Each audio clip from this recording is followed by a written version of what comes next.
ปีนี้ผมดูหนังไป266เรื่อง10เรื่องนี้จะเป็นหนังที่ผมรักที่สุดนะครับถ้าพร้อมแล้วไปดูกันเลยเรื่องแรกนะครับผมขอพูดถึงเรื่อง Bone Tomahawk นะครับโดยผมขออ้างอิงถึงอีก2เรื่องจากผู้กำกับเดียวกันนะครับนั่นก็คือ Escape Seller นะครับจะมี Brown in Cell Block 99นะครับกับ Death Across the Concrete นะครับซึ่งผมต้องบอกเลยว่า3เรื่องนี้เป็นเรื่องที่ค่อนข้าง underrated มากๆมีคนพูดถึงน้อยมากๆทั้งที่คุณภาพมันดีมากๆเลยนะครับโดยเรื่องที่ผมชอบที่สุดใน3เรื่องนี้เนี่ยก็จะเป็น Bone Tomahawk ที่จะมาพูดถึงนะครับโดยเรื่อง Bone Tomahawk เนี่ยมันจะพูดถึงเผ่ามนุษย์กินคนนะครับโดยเซตติ้งเนี่ยมันจะย้อนกลับไปยุคพวกคาวบอยเวสเทิร์นนะครับมันจะเกี่ยวกับหมู่บ้านหนึ่งที่คืนนึงเนี่ยมีผู้หญิงหายตัวไปซึ่งก็เป็นภรรยาของสมาชิกในหมู่บ้านนั้นนะครับโดยที่หมู่บ้านนี้ควบคุมโดยนายอำเภอคนหนึ่งซึ่งก็คือตัวเอกของเรื่องนะครับเช้ามาเขาก็ต้องเตรียมทีมที่จะไปตามหาผู้หญิงคนนั้นที่หายไปโดนเอาตัวไปโดยที่เขาคาดการณ์ว่ามาจากเผ่ามนุษย์กินคนได้มาเอาไปนะครับซึ่งมันก็จะออกแนวเป็นหนังโรดทริปหน่อยๆระหว่างเดินทางเนี่ยใช้เวลาค่อนข้างนานตัวละครเนี่ยก็จะค่อยๆเรียนรู้และก็ค่อยๆเผยคาแรคเตอร์ให้คนดูได้รู้ว่าแต่ละคนเป็นมายังไงมีนิสัยยังไงโดยที่ต้องบอกก่อนว่าหนังของผู้กำกับคนนี้เนี่ยทุกเรื่องเลยจะค่อนข้างสโลว์เบิร์นนิดนึงแล้วก็จะมีสไตล์ที่ค่อนข้างมีความรุนแรงแล้วก็มีดิบๆเถื่อนๆหน่อยถ้าใครชอบสไตล์นี้เนี่ยก็น่าจะชอบหนังเรื่องนี้มากแต่ที่ผมชอบของหนังเรื่องนี้เนี่ยคือมันเป็นหนังที่จะเรียกว่าผู้ชายจ๋าก็ได้ดิบเถื่อนเลือดสาดแต่ว่ามันมีหัวใจมากๆไอ้เรื่องที่ผมชอบเนี่ยตอนแรกหลังจากดูจบไป3เรื่องเนี่ยผมรู้สึกว่าผมชอบ Bound in Cell Block 99ที่สุดเพราะว่าระหว่างดำเนินเรื่องเนี่ยมันค่อนข้างรวดเร็วมันสนุกอะไรอย่างนั้นเลยแล้วมันก็มีหัวใจนะต้องบอกว่าในทั้ง3เรื่องเนี่ยมันจะฝังแบบความแบบหัวจิตหัวใจของผู้ชายที่อาจจะเร็วๆชั่วๆแต่ละคนเนี่ยแต่ว่ามันจะมีมุมซึ้งๆที่เราสามารถหาดูได้โดยในเรื่องนี้เนี่ยถ้าครึ่งเรื่องแรกเนี่ยต้องบอกก่อนว่าหลายๆคนอาจจะเบื่อได้แต่ผมรู้สึกว่าในท้ายเรื่องเนี่ยมันมี pay off ที่ค่อนข้างทำให้ผมประทับใจมากเลยถ้าใครอยากให้ผมรีวิวเต็มๆเรื่องนี้ก็สามารถบอกมาได้เลยนะครับโดยเรื่องนี้เนี่ยคุณจะได้รู้สึกถึงความน่ากลัวจริงๆเรื่องนี้เนี่ยมันอยู่ในหมวดแบบสยองขวัญเฮอร์เรอร์อะไรนี้เลยก็ได้นะครับทั้งที่หน้าหนังมันดูเป็นแอคชั่นอะไรอย่างนั้นแต่คุณจะได้ความรู้สึกหลอนกลางวันแสกๆถ้าใครได้ยินคำนี้ก็อาจจะคิดถึงหนังเรื่อง Midsommar ของอารีแอสเตอร์อะไรอย่างนั้นนะครับเรื่องนี้เนี่ยก็ทำให้ผมแบบขนลุกได้กลางวันแสกๆได้เลยนะครับซึ่งหนังเรื่องนี้เนี่ยมันเหมือนจะมีธีมหนังเกี่ยวกับความศิวิไลซ์ความเจริญของคนโดยการที่มันเปรียบเทียบฝั่งตัวเอกกับเผ่ากินคนเนี่ยแล้วมันแสดงออกมาดุร้ายในขนาดเดียวกันมันก็ซาบซึ้งใจยังไงบอกไม่ถูกต้องไปหาดูกันเองนะครับมันจะพูดถึงความมีศักดิ์ศรีของคนความมีมนุษยธรรมของมนุษย์อะไรอย่างนั้นนะครับซึ่งบางทีมันเป็นการโรแมนติไซซ์ฝ่ายตัวเอกแต่ว่าผมรู้สึกว่าหนังเรื่องนี้มันบาลานซ์ออกมาได้ค่อนข้างดีมากๆเลยไม่แบบเลี่ยนเกินไปครับมันค่อนข้างมีหัวใจมากๆเลยไม่รู้จะใช้คำอะไรมาพูดให้ดีกว่านี้ละเรื่องต่อไปนะครับจะเป็นหนังญี่ปุ่นที่ชื่อว่า Under the Open Sky นะครับโดยผมจะขออ้างอิงถึงหนังอีก2เรื่องนะครับนั่นก็คือเรื่อง Perfect Day นะครับกับอีกเรื่องนึงเนี่ยจะเป็นเรื่อง Patterson นะครับสาเหตุที่เอามารวมกันเนี่ยคือผมรู้สึกว่า mood and tone ของหนังเนี่ยมันค่อนข้างจะคล้ายกันนะครับมันจะได้ feeling slice of life การติดตามชีวิตของคนคนหนึ่งไปแล้วดูว่าเกิดอะไรกับชีวิตเขาบ้างนะครับซึ่งมันอาจจะไม่ได้เหมือน Perfect Day หรือ Patterson สักทีเดียวในวิธีการเล่าเรื่องนะครับตัว Under the Open Sky นะครับมันจะเกี่ยวกับอดีตยากุซ่านะครับที่เพิ่งออกมาจากคุกนะครับในขณะที่เขามีอายุค่อนข้างเยอะแล้วและเขาต้องเผชิญกับปัญหาในการปรับชีวิตของเขาการดำเนินชีวิตของเขาที่จากวิถียากุซ่าเนี่ยเข้ามาในวิถีปกติของมนุษย์ที่สำหรับเราแล้วตื่นมาทำงานไปเจอเรื่องแย่ๆที่ทำงานกลับมานอนพักหรือว่าหาอะไรทำมันก็ผ่านไปได้โดยที่เราไม่ได้รู้สึกอะไรเจออะไรที่มันคล้ายๆว่าเป็นเรื่องเล็กๆน้อยๆเรื่องแย่ๆของสังคมที่เราเจอกันอยู่ทุกวี่วันแล้วเราก็ชินชาไปแต่พวกเราก็สามารถดำเนินไปได้โดยไม่มีปัญหาอะไรแต่ผู้ชายคนนี้เขาต้องเผชิญกับ เรื่องราวเล็กๆน้อยๆเนี่ยแล้วมันดูไปกระทบหนังมันจะค่อยๆโชว์ว่าทำไมผู้ชายคนนี้ถึงสตรักเกิลมากในการที่ต้องเผชิญกับการอยู่อย่างคนทั่วไปที่เรามองว่ามันปกติแต่เขามองว่ามันเหมือนฝืนใจเขาในวิถีที่เขาเคยเป็นอะไรประมาณนั้นนะครับโดยหนังเรื่องนี้เนี่ยมันก็จะได้ฟีลโรดทริปนิดนึงมันจะไม่เชิงเป็นการเดินทางไกลๆแต่มันจะเป็นการเดินทางของตัวละครตัวนี้หลังจากออกมาจากคุกเนี่ยเขาไปเจอเพื่อนเก่าขอนอนอยู่วัน2 วันไปเจอเจ้าหน้าที่รัฐเพื่อหางานสวัสดิการทำหาบ้านเล็กๆอยู่ไปเจอเจ้าของร้านชำที่ตอนแรกมีปัญหากันอาจจะไปเจอนักข่าวที่เข้ามาสำรวจชีวิตเขาแล้วมันก็เป็นเหมือนแบบเซตทีมขึ้นมาคุณจะได้ฟีลลิ่งแบบว่าอบอุ่นการที่มารวมพลังกันเพื่อช่วยคนคนหนึ่งประสบความสำเร็จน้อยๆที่ดูยิ่งใหญ่อะไรประมาณนั้นนะมันจะได้ฟีลแบบอบอุ่นลักษณะนั้นแต่ว่าสำหรับผมว่ามันเล่าได้แบบมันแค่เล่าเรื่องไปมันไม่ได้โรแมนติไซส์มันไม่ได้ทำให้เลี่ยนเกินไปสำหรับผมมันค่อนข้างจะกลมกล่อมมากๆเลยแล้วผมก็รักหนังเรื่องนี้มากๆพูดยาวขนาดนี้เนี่ยอาจจะดูเป็นหนังฟีลกู๊ดแต่จริงๆแล้วข้างในเนี่ยผมว่ามันจะมีหลายๆจังหวะที่ทำให้คุณรู้สึกว่าน้ำตาคุณจะไหลหรือว่า get emotional ได้เลยนะครับก็โดยที่นักแสดงนำของเรื่องนี้เนี่ยก็เป็นคุณโกจินะครับก็เป็นนักแสดงญี่ปุ่นที่ผมค่อนข้างชื่นชอบในช่วงหลังนะครับเขาอาจจะไม่ได้ดังก่อนหน้านี้ในหมู่เราแต่ว่าพอรู้จักจากเรื่อง Perfect Day เนี่ยก็ไปดูหนังญี่ปุ่นเก่าๆแล้วก็จะเห็นว่าเขาเล่นมาเป็นพระเอกตั้งแต่เราหนุ่มๆจนเขาอายุเป็นลุงล้างห้องน้ำอย่างเงี้ยก็ถือว่าผมชอบเขาค่อนข้างเยอะเลยหนังเรื่องนี้ถ้าใครชอบ Perfect Day เนี่ยผมว่ามันเป็นอะไรที่แบบแนะนำให้ดูเลยนักแสดงคนเดียวกัน feeling หนัง mood and tone คล้ายๆกันเลยก็แนะนำให้ไปดูได้เลยนะครับโดยหนังเนี่ยมันก็จะแบบไม่ได้โรแมนติไซส์ยากุซ่าขนาดนั้นเขาไม่ได้แบบเชิดชูยากุซ่าอะไรแต่เขาก็จะโชว์ให้เห็นทั้งแง่ดีและแง่ร้ายแล้วกันของคนคนหนึ่งโดยที่ไม่ได้ชี้นำคุณไปทางไหนขนาดนั้นนะซึ่งเป็นอะไรที่ผมชอบมากๆก็ขอพูดถึง Perfect Day นิดนึงก็มันเป็นหนังที่ผมว่าหลายๆคนรักมันเหมือนผมไม่ต่างกันเลยก็คือมันเป็นหนังที่แบบดูชีวิตของผู้ชายคนหนึ่งหลานมาหาไปเจอปัญหาที่ทำงานล้างห้องน้ำแต่ก็มีความสุขเห็นด้านที่เขามีปัญหากับครอบครัวไปกินเหล้ากับสาวที่ทำให้เขามีความสุขเจอสามีของสาวคนนั้นแล้วก็ดำเนินชีวิตต่อไปเรื่องง่ายๆแบบนี้แต่ว่าวินแวมเดอร์สามารถเล่าออกมาให้มันเพอร์เฟกต์ได้ผมว่าการทำเรื่องง่ายๆให้มันดีได้มันเป็นอะไรที่ยากมากๆก็สามารถไปดูได้นะครับ Perfect Dayต่อไปแพทเทอร์สันนะครับก็อาจจะคนไม่ได้รู้จักเยอะตัวผมก็ไม่ได้รู้มาก่อนแต่พอดู Perfect Day แล้วอยากหาอะไรคล้ายๆกันเนี่ยแพทเทอร์สันก็จะเป็นอะไรที่คล้ายๆกันเลยแบบว่าวิธีการเล่าเรื่องตื่นเช้ามานอนตื่นเช้ามานอนวนอย่างเงี้ยแล้วก็ค่อยๆเห็นนักแสดงก็คืออดัมไดเวอร์เล่นเป็นคนขับรถบัสแล้วเขาก็ไปเผชิญกับแต่ละวันที่แสนจะธรรมดาเลยโดยที่เขาก็ชอบเขียนกวีไปด้วยในระหว่างทางก็จะเจอเรื่องอะไรที่มันดูเป็นชีวิตปกติของคนคนหนึ่งที่จะเจอได้แต่ว่าเขาเอามาเล่าให้มันดูมีอะไรคล้ายๆกันก็สามารถไปหาดูได้ครับถ้าสนใจสไตล์ Perfect Day นะครับก็เรื่องต่อไปมาพูดถึงโหมดสยองขวัญมากนะครับซึ่งตัวนี้เนี่ยมันจะเป็น psychological thriller นะครับก็คือ Speak No Evil ครับโดยหนังนี้มันเป็นหนังยุโรปนะผมไม่แน่ใจว่าเป็นของเดนมาร์กนอร์เวย์หรืออะไรประมาณนั้นนะครับ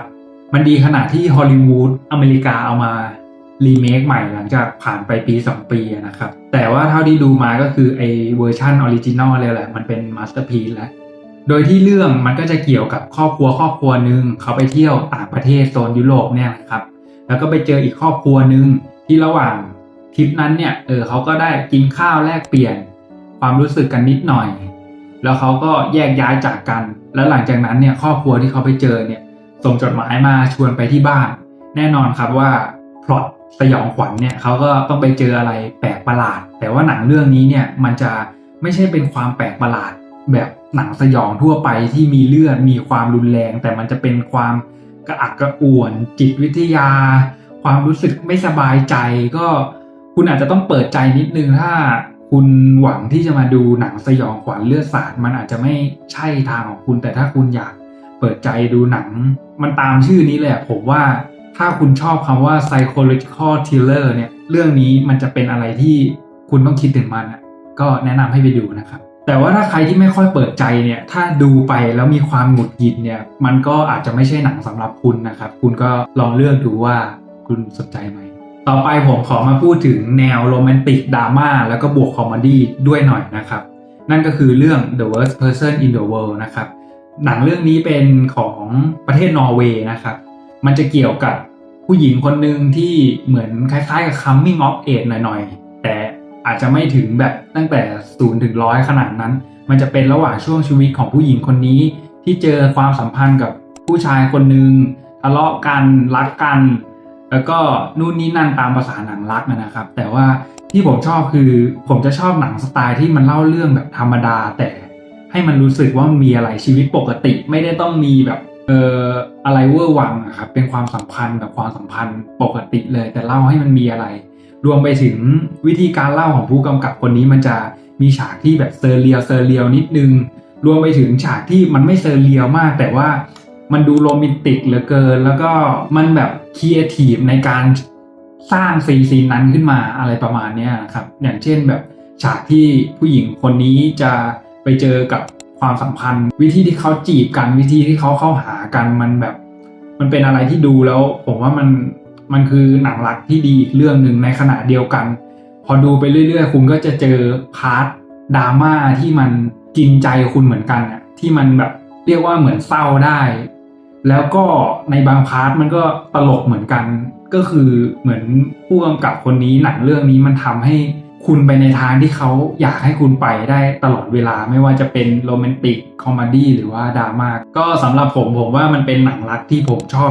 ที่สุดที่ผมได้ดูในปีนี้เลยนะครับก็ถ้าใครสนใจก็ไปดูกันได้เลยนะครับต่อไปผมขอพูดในหมวดหนังมาเฟียบ้างนะครับเรื่องนี้ผมขอควบรวม2เรื่องเลยนะครับเนื่องจากมีผู้กำกับคนเดียวกันและพระเอกคนเดียวกันนั่นก็คือ Eastern Promises กับ History of Violence นะครับซึ่งมาจากผู้กำกับคนเดียวกันนะครับเดวิดโคเดนเบิร์กกับนักแสดงนำคนเดียวกันวีโก้นะครับที่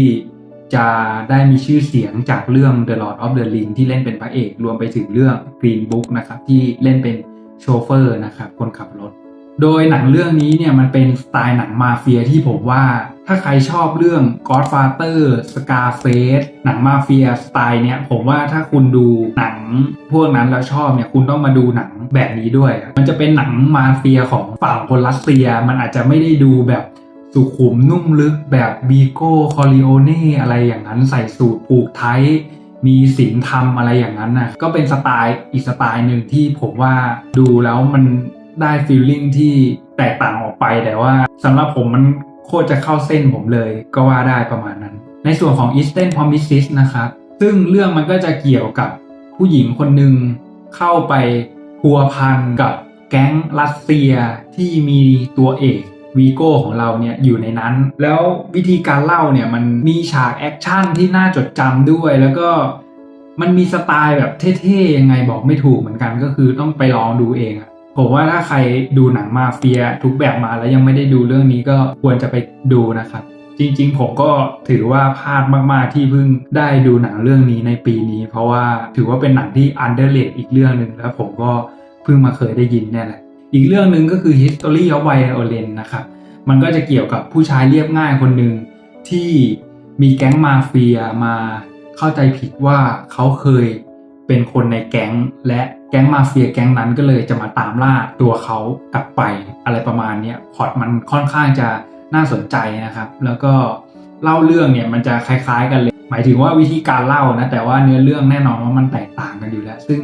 ผมว่ามันเป็นหนังมาเฟียสไตล์ที่ผมชอบมากๆเลยโดยหนังทั้ง2เรื่องเนี่ยมันจะเป็นสไตล์การกำกับแบบแอคชั่นยุคเก่านิดนึงก็คือแอคชั่นพาร์ทหนึ่งมันจะดูแบบแอคชั่นแบบฆ่ากันตายไม่ได้แบบแอคชั่นแบบจอห์นวิกที่แบบยิงกันเยอะๆกระสุนไม่จำกัดแต่ว่าคนตายเราก็ไม่ได้รู้สึกอะไรแต่ว่าอันเนี้ยมันจะเป็นแบบ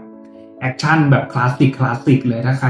ชอบสไตล์นี้ก็ไปดูได้นะครับก็ผมขอให้หนังมาเฟีย2เรื่องนี้เป็นหนังมาเฟียที่ผมชอบที่สุดที่ได้ดูในปีนี้ไปเลยนะครับ ต่อไปเรากลับมาที่หนังญี่ปุ่นบ้างนะครับหนังเรื่องนี้ชื่อว่าเคียวนะครับเป็นหนังที่กำกับโดยฮิโยชิคุโรซาวะนะครับถ้าใครได้ยินชื่อนี้เนี่ยผลงานขึ้นชื่อก็จะมีเรื่อง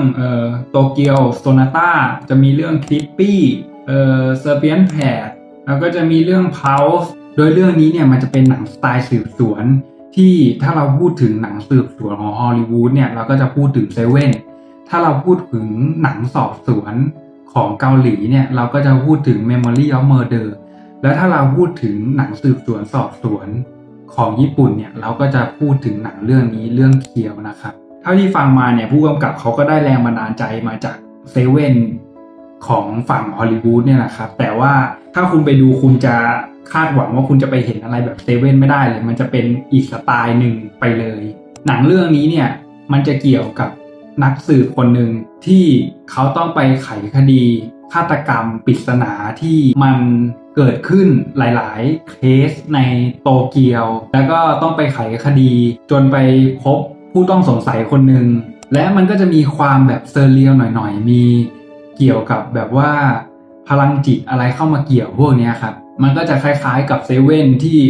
ตามหาคนร้ายแล้วสุดท้ายก็ไปเจอผู้ต้องสงสัยแล้วก็เจอเรื่องราวแปลกๆหลายๆอย่างระหว่างทางอะไรอย่างเงี้ยซึ่งสิ่งที่ผมประทับใจในเรื่องนี้มันคือการวิธีเล่าที่ผมบอกไปว่ามันจะมีพลังจิตอะไรขึ้นมาเนี่ยแต่เขาจะไม่ได้เล่าแบบมี CGI มีเอฟเฟกต์อะไรวุ่นวายเขาจะเล่าได้แบบมินิมอลมากๆแต่ว่ามันให้ความรู้สึกที่แบบที่ทำให้เราอยากติดตามมากๆยกตัวอย่างเช่นเปิดเรื่องมาเขาจะมีผู้หญิงที่เป็นนางเอกเนี่ยคุยนั่งอยู่บนโต๊ะแล้วอยู่ดีๆโต๊ะมันก็สั่นขึ้นมาหลังจากนั้นผมรู้สึกว่ามันทำให้ผมสงสัยต่อว่ามันจะเกิดอะไรระหว่างทางอะไรประมาณนั้นนะครับวิธีการตัดคัตติ้งของเขาที่แบบมันดูง่ายๆแต่แบบพอเห็นแล้วเรารู้สึกว่าแบบเรื่องมัน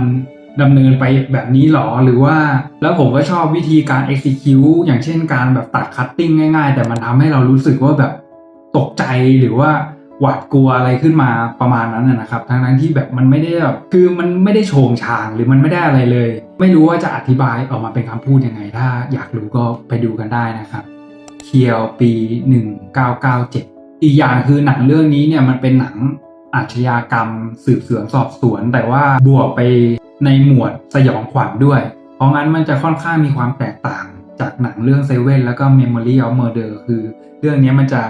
บวกแบบจิตวิทยาหน่อยๆบวกความสยองขวัญแบบประหลาดถ้าแบบดูแล้วเราซึมเข้าไปข้างในจริงๆมันก็ค่อนข้างจะน่ากลัวมากเลยนะครับต่อไปนะครับมันจะเป็นหนังในหมวดเซอร์เรียลนะครับแล้วถ้าพูดถึงหมวดเซอร์เรียลเนี่ยก็จะพูดถึงใครไปไม่ได้นอกจากเดวิดลินช์นะครับซึ่งผมก็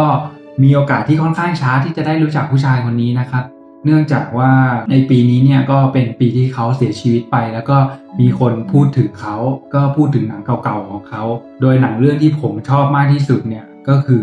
Blue Velvet นะครับอีก2เรื่องที่ต้องพูดถึงก็คือ Mulholland Drive กับ Lost Highway นะครับซึ่ง Blue Velvet สาเหตุที่ผมชอบมากที่สุดเนี่ยผมชอบความเรียบง่ายแต่ก็เซอร์เรียลเมื่อเทียบกับอีก2เรื่องเนี่ยมันค่อนข้างจะเซอร์เรียลแบบเวอร์เซอร์เรียลมันก็เวอร์แล้วอะแต่หมายถึงว่ามันจะเซอร์เรียลจ๋าๆเลยมันจะแบบอินเทนส์หนักแน่นทั้งเรื่องแต่ผมว่า Blue Velvet เนี่ยมันเป็นเหมือนประตูบานแรกที่จะถ้าคุณอยากดูหนังของเดวิดลินช์ผมว่าเรื่องนี้มันจะเป็นอะไรที่แบบทำให้คุณเข้าไปแบบง่ายๆมันจะเป็นความเซอร์เรียลแบบง่ายๆดูมีชีวิตจริงอยู่แต่ในขณะเดียวกันก็เวอร์ในขณะเดียวกันก็แปลกตลกอะไรประมาณนั้นนะครับก็ต้องไปลองดูมันเป็นสิ่งที่อธิบายไม่ได้อยู่แล้วในหนังของเดวิดลินช์เรื่องราวมันจะเกี่ยวกับผู้ชายคนหนึ่งที่บังเอิญไปเจอหูที่ขาดอยู่ที่พื้นแค่ฟังพล็อตมันก็ดูน่าสนใจแล้วและจากนั้นเขาก็ต้องไปหาสาเหตุเหมือนเขาอยากรู้เองว่าสาเหตุที่หูเนี้ยมันมาตกอยู่นี้ได้ไงแน่นอนว่ามันก็ต้องทำให้เขาเจอกับเรื่องที่เขาไม่คาดฝันเข้าไปเจอพัวพันกับอะไรที่มันน่าตื่นเต้นแล้วก็มันจะตื่นเต้นแค่ไหนก็ลองไปดูกันได้ครับ Blue Velvet กลับมาที่หนังญี่ปุ่นอีกเรื่องนะครับนั่นก็คือเรื่องฮานาบินะครับหรือว่าเรื่อง Firework นะครับซึ่งก็เป็นหนังของทาเคชิคิตาโนะนะครับซึ่งผู้ชายคนนี้ก็ทั้งกำกับเองแล้วก็เล่นเองเป็นพระเอกเองนะครับสาเหตุที่ผมชอบหนังเรื่องนี้เนี่ยต้องบอกก่อนว่าผมชอบ mood and tone ของมันวิธีการเล่าเรื่องแล้วก็ตัวพล็อตเนี่ยมันอาจจะไม่ได้น่าสนใจ ชิงลักหักเหลี่ยมโหดซับซ้อนอะไรแบบนั้นมันเป็นหนังอาชญากรรมเกี่ยวกับตำรวจคนหนึ่งที่เขาต้องประสบปัญหาในการที่เพื่อนร่วมทีมของเขาก็เกิดการบาดเจ็บเมียของเขาก็ป่วยแล้วเขาก็ไปเจอสถานการณ์ที่กลืนไม่เข้าคายไม่ออกต้องหันไปพัวพันกับยากุซ่าเรื่องมันจะเป็นอะไรประมาณเนี้ยแต่ที่สำคัญกว่าเรื่องราวพล็อตก็คือวิธีการ execute ของหนังเรื่องนี้มันเป็นอะไรที่จะบอกว่าน่ารักจะบอกว่าอาร์ตจะบอกว่ามันดูแล้วมันแปลกใหม่มันอย่างเช่นฉากที่มันจะมีฉากโจรกรรมอะไรอย่างเงี้ยถ้าเป็นหนังเรื่องอื่นมันก็อาจจะเน้น้นหักมุมเน้นซับซ้อนแอคชั่นชิงไหวชิงพริบแต่ว่าเรื่องนี้มันเล่าแบบเหมือนมันเป็นงานศิลปะชิ้นหนึ่งในการทำโจรกรรมครั้งนี้อะไรอย่างนั้นถ้าอยากรู้หรือว่าอยากได้ฟีลลิ่งใหม่ๆในหนังอาชญากรรมผมว่าเรื่องนี้ก็เป็นอะไรที่ไม่ควรพลาดนะครับแต่ก็ต้องเปิดใจนิดนึงว่ามันจะไม่ใช่หนังแบบยากุซ่าอาชญากรรมทั่วๆไปอะครับแต่ว่าถ้าใครชอบผมว่าก็จะรักหนังเรื่องนี้ไปเลยซึ่งผมว่ามันมีความรู้สึกที่โคตรจะญี่ปุ่นเลยในการเล่าแบบนั้นนะครับ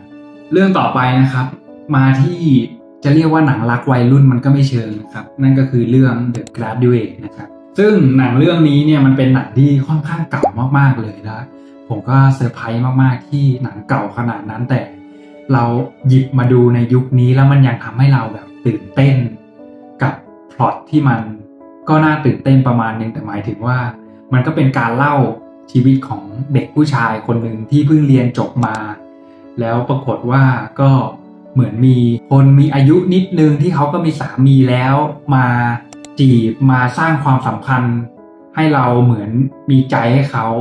ก็เป็นอารมณ์แบบมันเป็นสัมพันธ์ที่ต้องห้ามนิดนึงแต่ว่าใน30นาทีแรกเนี่ยมันจะรู้สึกว่าซับสเปนรู้สึกลุ้นระทึกรู้สึกแบบว่าความสัมพันธ์นี้มันจะยังไงคือ30นาทีแรกผมว่ามันเอาคนดูอยู่มากๆเลยแล้วหลังจากนั้นเนี่ยมันก็อาจจะดูแปลกๆนิดนึงในด้านศีลธรรมอะไรอย่างเงี้ยก็คือมันกลายเป็นรักสามเศร้าที่ผู้หญิงคนนี้เขาก็มีลูกแล้วพระเอกก็ดันไปชอบลูกอีกมันก็จะเป็นความสัมพันธ์ที่ค่อนข้างแปลกนิดนึงก็ต้องไปดูวิธีการเล่าเรื่องแล้วก็การดำเนินเรื่องชีวิตของผู้ชายที่เพิ่งgraduateมาตามชื่อเรื่องก็เป็นหนังรักหรือเปล่าก็ไม่แน่ใจก็ลองไปดูหนังเรื่องนี้ได้นะครับถ้าใครอยากดูความสัมพันธ์ที่มันแปลกๆไม่ใช่ว่าแบบรักสามเศร้าทั่วไปหรือว่าลองของปกติก็แนะนำให้ลองดูได้นะครับสนุกดีมาที่เรื่องต่อไปนะครับมันจะเป็นหนังรักบวกเซอร์เรียลนะครับชื่อว่าเรื่อง T-Ion นะครับโดยเรื่องนี้เนี่ยมาจากประเทศเกาหลีนะครับซึ่งผมดูเสร็จแล้วเนี่ยผมค่อนข้างชอบหนังเรื่องนี้มากๆมีวิธีเล่าที่แบบมันดูเป็นชีวิตปกติที่มันเล่าได้แบบไม่ได้เหนือจริงแต่มันก็เหนือจริงหนังเรื่องนี้เนี่ยมันจะเกี่ยวกับผู้ชายคนหนึ่งที่ชอบย่องเบาเข้าไปในบ้านคนอื่นแต่เขาไม่ได้เข้าไปทำไม่ดีไม่ร้ายเขาเข้าไปแล้วก็ไปล้างจานให้ไปถูบ้านให้ซักผ้ากวาดพื้นตากผ้าให้ในขณะที่เขาทำอย่างนั้นอยู่เขาก็ไปเจอบ้านหลังหนึ่งที่ปรากฏว่าเขานึกว่าไม่มีคนแต่นางเอกเนี่ยบังเอิญอยู่ในบ้านนั้นซึ่งนางเอกก็ไม่ได้ตกใจอะไรกลับกลายเป็นมีความสัมพันธ์กับผู้ชายคนนี้โดยที่ตัวนางเอกนะก็มีสามีอยู่แล้วถ้าเพื่อนๆดูปกเนี่ยเพื่อนๆจะได้เห็นภาพนี้แต่ว่าอะไรที่นำไปสู่ภาพนี้เพื่อนๆก็ต้องไปดูเอาซึ่งมันเป็นอะไรที่ผมว่ามันน่าสนใจมากๆแต่ก็ไม่อยากสปอยเยอะถ้าใครอยากให้ผมสปอยก็สามารถทิ้งคอมเมนต์ได้เลยแล้วมันก็มีทั้งความขี้เล่นมีทั้งความตลกหน้าตายถ้าใครชอบหนังแบบตลกนิ่งๆหน้าตายหน่อยเซอร์เรียลหน่อยๆเล่าเรื่องสบายๆเหมือนชีวิตคนปกติทั่วไปก็ลองดูเรื่องนี้ได้เป็นเรื่องที่ผมแนะนำอีกเรื่องนึงเลยครับขอพูดถึงหนังอีก3เรื่องที่ผมสนใจนะครับแต่ว่าจะไม่ได้ติดใน10เรื่องนี้นะครับเรื่องแรกก็คือ Caliber นะครับตัวนี้ผมคิดว่ามันเป็น Netflix Original นะครับมันจะเกี่ยวกับหนังของพระเอกที่มีลูกมีเมียแต่ว่าเขานัดกับเพื่อนเก่าของเขาในวันหยุดสุดสัปดาห์เพื่อจะไปนอนค้างเพื่อล่ากวางสไตล์แบบอังกฤษสไตล์แบบสกอตแลนด์อะไรประมาณนั้นนะครับก็คือลูกเมียอยู่บ้านแล้วก็ไปเที่ยวกับเพื่อนแต่เขาก็ต้องไปเจออุบัติเหตุระหว่าง ทำการล่ากวางอยู่และเขาก็ต้องกลบเกลื่อนอุบัติเหตุนั้นไม่ให้คนในหมู่บ้านรู้คือเซตติ้งเนี่ยมันจะเป็นหมู่บ้านในสกอตแลนด์ที่หลายๆคนก็จะมาที่นี่เพื่อล่าสัตว์อะไรประมาณนั้นนะครับซึ่งหนังเรื่องนี้เนี่ยมันขึ้นชื่อเรื่องความอินเทนส์มากๆก็คือระหว่างที่เพื่อนๆดูเนี่ยมันจะรู้สึกลุ้นระทึกไปเรื่อยๆก็คือหลังจากที่เขาปูเรื่องเสร็จเนี่ยหลังจากนั้นเนี่ยมันจะเหมือนแบบระเบิดเวลาที่มันพร้อมจะระเบิดอยู่ตลอดเวลามันจะทำให้คนดูเนี่ยรู้สึกอยากติดตามแล้วก็ลุ้นไปเรื่อยๆว่าไอ้สองคนนี้เนี่ยมันจะหนีรอดหรือว่าจุดจบของมันจะเป็นยังไงจากเหตุการณ์นี้ได้ยังไงอะไรอย่างเงี้ยนะครับโดยที่นอกจากความลุ้นระทึกเนี่ยผมค่อนข้างจะประทับใจในการเล่าเรื่องของเขาที่แบบมันจะมีฉากแบบเริ่มต้นแรกๆเลยก็คือพระเอกกับเพื่อนพระเอกเนี่ยเข้าไปในบาร์แต่ว่าเขาสามารถทำซีนนั้นเนี่ยให้